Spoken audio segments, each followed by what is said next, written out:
Deathworld Across the Galaxy, Finding Common Ground. The galaxy was a sprawling mosaic of stars and planets, each harboring unique ecosystems, cultures, and civilizations. Among them, there existed a category of planets known as Deathworlds, worlds so inhospitable that survival itself was an act of defiance. These planets were rife with hostile environments, aggressive wildlife, and relentless natural disasters, yet, life endured.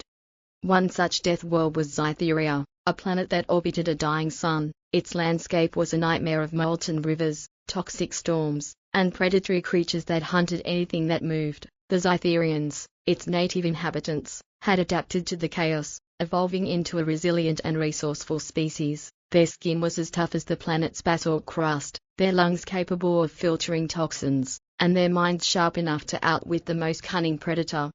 Across the galaxy, on the lush, temperate planet of Halcyon, the inhabitants lived in peace and abundance. The Halcyonites were a utopian society, their technology so advanced it felt like magic to outsiders. They had long since eradicated hunger, disease, and war, but their lives were sheltered, their spirits untested by adversity.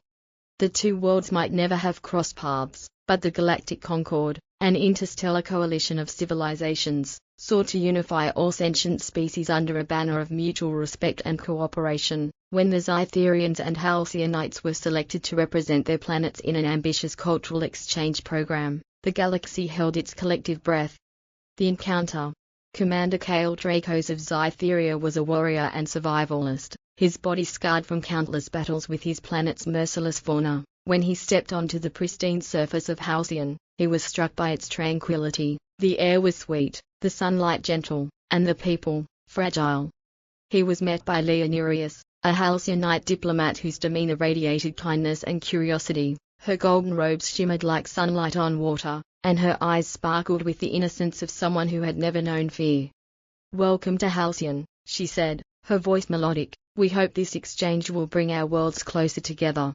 Kale's gruff reply was laced with skepticism. "We'll see if your people can handle what my world has taught me." Clash of perspectives. The first weeks were a clash of ideologies. Kale found Halcyon's reliance on technology and its insulated way of life naive. To him, survival was the ultimate teacher, and adversity forged strength. Leah, on the other hand, was horrified by Kale's stories of Zytheria, tales of children wrestling venomous beasts to prove their worth, of cities built atop volcanic ridges to harness geothermal energy despite constant risk. She saw his world as a tragic wasteland where progress was stifled by the constant battle to survive. During one exchange, Kale scoffed, "Your people have grown soft in your paradise. You wouldn't last a day on Zytheria." Leah retorted, "And your people have grown hard, unable to see beauty or trust in peace. Life is more than just surviving, Commander." A test of survival. The turning point came when an unforeseen solar flare struck Halcyon's star, causing widespread technological failure. For the first time in centuries, the Halcyonites faced a true crisis. Crops withered without climate control, medical systems faltered, and panic spread. Kale took charge, his survival instincts kicking in. He taught the Halcyonites how to forage, how to build shelters with their bare hands, and how to protect themselves from the wildlife that began encroaching on their settlements. Leah, initially overwhelmed, found herself rising to the occasion. She coordinated efforts, using her deep knowledge of Halcyon's ecosystems to identify edible plants and medicinal herbs. Side by side, she and Kale led the Halcyonites through the crisis. Finding common ground.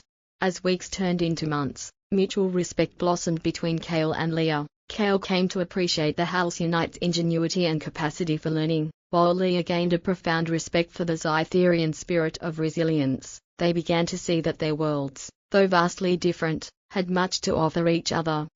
When the crisis passed and Halcyon's technology was restored, the planet had changed. Its people were stronger, more self-reliant, and deeply grateful to Kale and the Zytherians. In turn, Kale returned to Zytheria with a newfound understanding of cooperation and the value of peace. The Galactic Concord declared the exchange a resounding success. For the first time, the galaxy saw that even the most disparate worlds could find common ground, and as Kale and Leah parted ways, they did so as friends, their bond a testament to the power of unity in a fractured galaxy. Epilogue. Years later, Cytherian and Halcyonite ambassadors worked together to develop hybrid technologies that combined resilience with sophistication. Their partnership became a symbol of hope for the galactic concord, proving that even Deathworlds and utopias could coexist and thrive in harmony. With the success of the cultural exchange, both Cytheria and Halcyon embarked on a deeper partnership. While the galactic concord celebrated their progress, the two civilizations realized they still had much to learn from each other. Leah and Kale became central figures in this ongoing collaboration, tasked with expanding the bonds between their people. A journey to Cytheria. The next phase of the exchange took Leah and a group of Halcyonite scholars to Cytheria. For the Halcyonites, stepping onto a death world was like venturing into a nightmare. The air was thick with sulfur, the ground trembled underfoot, and the sky was painted with streaks of ash and fire. But Leah stood tall, inspired by her time with Kale and the resilience she had developed during the solar flare crisis on her homeworld. Kale greeted them with a rare grin. "Welcome to Cytheria," he said. "Here, survival is your teacher, and the lessons come fast." For weeks, Leah and her team shadowed the Cytherians. They learned to craft tools from the planet's scarce resources, to navigate treacherous lava fields, and to fend off the deadly predators that stalked the night. Leah, who once struggled to adapt to adversity, found herself thriving under Cytheria's challenges. Her determination won over even the most skeptical Cytherians. During one particularly harsh storm, Leah's quick thinking saved a Cytherian child from being swept into a toxic ravine. The act earned her a place of honor among the people, and Kale couldn't help but feel a growing pride in her transformation. A united vision. Meanwhile, on Halcyon, Cytherian engineers worked alongside Halcyonite scientists to develop innovative hybrid technologies. They created geothermal power plants for energy-hungry worlds and resilient agricultural systems for planets with hostile climates. The partnership was not without its tensions. Cytherians often scoffed at the Halcyonites' cautious methods, while Halcyonites found the Cytherians' brute force solutions reckless. Yet, as they worked through their differences, they began to develop a mutual appreciation for each other's strengths. One breakthrough came in the form of a universal habitat module, combining Cytherian durability with Halcyonite elegance. The modules could sustain life in environments previously deemed uninhabitable. They were deployed to struggling colonies across the galaxy, saving countless lives. A new threat. Just as the alliance between Cytheria and Halcyon seemed unshakable, a new threat emerged. A rogue faction from the Outer Rim, known as the Meridian Scourge, began targeting Concord-affiliated worlds. Their fleets were equipped with bioengineered weapons capable of destabilizing planetary ecosystems, making them uninhabitable. When Cytheria became the next target, Leah and Kale found themselves leading a joint task force to defend the planet. The Halcyonites brought their advanced technology, while the Cytherians contributed their unyielding combat prowess and intimate knowledge of survival. The battle was fierce. The Meridian Scourge deployed swarms of biomechanical drones to poison Cytheria's water sources and ignite its volatile atmosphere. Halcyonite engineers worked tirelessly to counteract the damage, while Cytherian warriors fought on the front lines, shielding the engineers with their lives. In the midst of the chaos, Leah and Kale led a daring mission to infiltrate the Meridian command ship. Leah's ingenuity and Kale's brute strength proved an unstoppable combination as they disabled the ship's core, forcing the Scourge to retreat. A galactic turning point. The victory against the Meridian Scourge cemented the alliance between Cytheria and Halcyon as a beacon of hope for the galaxy. Other civilizations began to take notice, initiating their own exchanges to bridge cultural gaps and foster collaboration. Leah and Kale became legends, their partnership a symbol of what could be achieved when differences were embraced rather than feared. Together, they authored a manifesto for interplanetary unity, calling it the Cytherian Halcyonite Accord. It became the cornerstone of a new era for the Galactic Concord. Epilogue. Seeds of Harmony. Years later, Cytheria and Halcyon had transformed. Cytheria's harshness was tempered by new technologies that made life more manageable, while Halcyonites embraced a newfound appreciation for resilience and adaptability. The two worlds, once so different, now stood united, proving that even the most extreme divides could be bridged. As Leah and Kale stood together at the signing of a new Galactic Concord Charter, they looked out at the gathered species from across the galaxy. Leah turned to Kale and said, "If even Cytherians and Halcyonites can find common ground, perhaps there's hope for the entire galaxy." Kale smirked. "Hope is for dreamers, But maybe, just maybe, we can survive together. The galaxy was a vast, unfilling expanse, where empires rose and fell, where worlds bled into stars, and life was fragile. There were planets so hostile that even the hardiest creatures found themselves suffocated by the very atmosphere, burned by the landscape, or consumed by the predatory ecosystems. They were known as Deathworlds, worlds where life fought tooth and nail to survive, and only the strongest, biologically, technologically, or by sheer will, emerged victorious. But not all Deathworlds were the same. Some were violent and chaotic, where natural forces relentlessly destroyed any semblance of harmony. Others, like the planet voracious, were stunningly beautiful, their biomes as diverse and awe-inspiring as the stars themselves. Yet these worlds, for all their wonder, were no less deadly. Voracious had been the focal point of a centuries-long struggle, a strategic resource hub in the galactic war between the Centauri Federation and the Lothrian Expanse. It was a lush planet, covered in dense jungles, vast oceans, and towering mountain ranges, where natural predators, engineered by eons of evolution, had evolved to be some of the deadliest creatures in the universe. It was a world so hostile that only a few species dared to set foot on it. But that had changed when a new species arrived. The Synchros, a race of energy-based life forms, had discovered the planet when they were searching for a place to store their highly unstable technology. Though they were not biologically bound to any one world, they still needed environments that could support their fragile power systems that, if left unchecked, could tear apart entire ecosystems. Voracious was perfect, and they had made it their new home, constructing large outposts, drawing resources, and building a delicate peace with the dangerous world around them. The Centauri and the Lothrian, however, saw an opportunity to use Voracious's resources for their own gain. The planet had become a flashpoint, a focal point for a new war. The Synchros, who valued cooperation and knowledge over conquest, found themselves caught in the middle of a conflict they never asked for. Captain Iris Kalen, a veteran of the Centauri Navy, was sent to Voracious not as a conqueror, but as a diplomat. Her orders were clear: negotiate with the Synchros. Build a bridge. Keep the peace. Iris had never been one for politics. The war had hardened her, made her pragmatic, even cynical about the idea of peace. But her orders came from the highest echelon of the Federation's command, and it was an assignment that could either save or doom billions of lives across the galaxy. Upon arrival, Iris's ship descended through Voracious's heavy atmosphere, the sky illuminated by violent storms. The storms were the least of her concerns, however. The true danger lay beneath the surface, in the untamed jungles that pulse with dangerous life.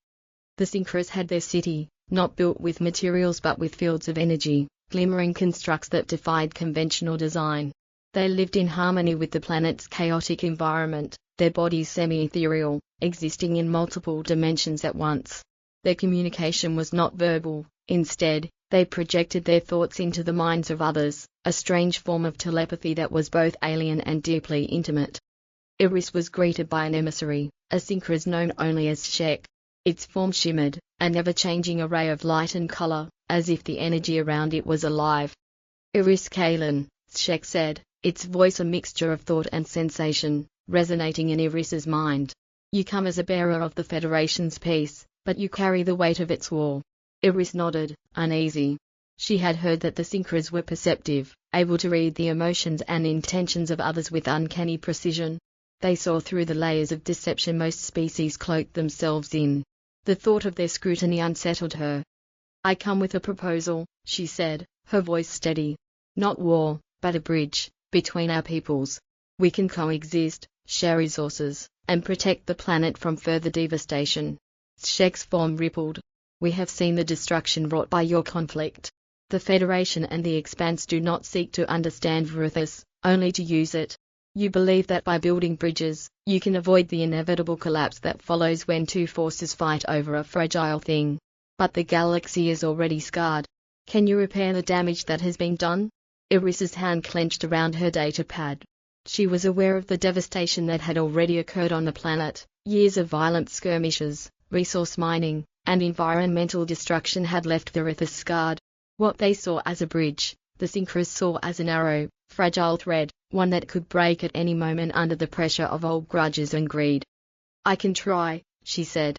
But it won't be easy. We have enemies in both the Federation and the Expanse who don't want peace. I need your help, Shek. I need you to believe that there is a way out of this." For a long moment, Shek did not respond. The energy being's form shifted slowly, as if deep in thought, or perhaps contemplating the very nature of existence. "We have long observed the patterns of your species, Iris Kalen," Shek finally said. "You have the potential to build, to create, and yes, to destroy. But peace requires something greater than hope. It requires trust." Iris nodded. "Then we'll build that trust together." Over the next several weeks, Iris worked tirelessly with the Synchros to establish a framework for peace. But the galaxy did not rest. The Federation's fleet, sensing weakness, moved closer to Voracious' orbit. The Lothrian Expanse's warships followed, positioning themselves to strike. The tensions were unbearable. The Synchros remained patient, but Iris knew that the window for diplomacy was closing fast. She began to see the truth in Shek's words. Trust, once lost, was harder to rebuild than any wall. And the distrust between the galactic powers ran deep. One fateful day, as Iris walked through the energy fields of the Synchros city, she received a transmission. The Federation had launched a preemptive strike on the Lothrian forces. The war was beginning again. Her heart sank. She was too late. The Federation's leadership had made their choice. Peace was a dream that could no longer be afforded. And now, the Synchros would pay the price. But Shek's voice rang in her mind once more. "Captain Kalen, do not fear. We are not so easily broken. If they come with violence, we will not yield. But we will make them see the truth, that this world, this galaxy, belongs to those who build, not those who destroy." Iris took a deep breath. The war was inevitable, but so was the fight for the future. She had made her choice. She would not give up on peace. Together, they would build a bridge that could span the chasm of war and find a path to something better. The galaxy was a death world, but perhaps, just perhaps, it could also be a world of life. The galaxy was a vast expanse, each corner holding wonders and dangers in equal measure. From the icy planets of the Frostborn to the scorched deserts of the Cindery, life had found a way to thrive, often in the most inhospitable places. But in the darker corners of space, there existed a rare phenomenon, a place where the rules of nature were twisted, and survival itself was a constant battle: the Deathworlds. Deathworlds were planets that seemed designed by nature itself to destroy any species unlucky enough to settle on them. The flora and fauna were hostile, the atmosphere often toxic, the gravity unforgiving. Many had tried to colonize these planets in the past, but most had failed. Some species had evolved specifically to survive in these brutal environments, but others had not been so lucky. Among the scattered colonies that still existed on these Deathworlds, there was a quiet understanding. Survival wasn't just about physical strength or weapons, it was about adaptability, unity, and, most of all, the ability to build bridges across species, environments, and ideologies. Chapter 1: The Summoning. The Na'efkai was one such Deathworld. An oceanic planet, where only the tallest peaks of mountains emerged from the constant storms and high tides. The surface was an endless churning of waves, but beneath the water, bioluminescent creatures of enormous size prowled. The skies were filled with deadly plasma storms that could melt a ship in seconds if one wasn't careful. Only the most resilient species had managed to carve out a place for themselves. Among them was the Federation of Cross-Species, an unlikely coalition of races that included the fierce Vahakar, tall, armored beings with hard exoskeletons, the Murian, who had evolved to survive in toxic atmospheres and could communicate with sound waves, and the Chaska, whose floating cities skimmed the ocean's surface. They had found a fragile peace, but their unity was constantly tested by the planet's hazards. The Federation's most recent project was ambitious: the construction of a massive bridge that would connect the two continents that had remained isolated for centuries. It would not only allow for better trade but also symbolize a lasting commitment to cooperation between species. For the first time in decades, something resembling hope was taking root. But there were those who doubted the project. Among them was Captain Aaron Voss, a seasoned Vahakar strategist and former warlord, who had seen too many alliances fall apart under the weight of trust and deceit. She had come to Na'efkai at the request of the Federation to oversee the bridge's security. She believed that no good deed ever went unpunished, and in her experience, hope was a trap. Chapter 2: the perils beneath. The task of constructing the bridge was more monumental than anyone had anticipated.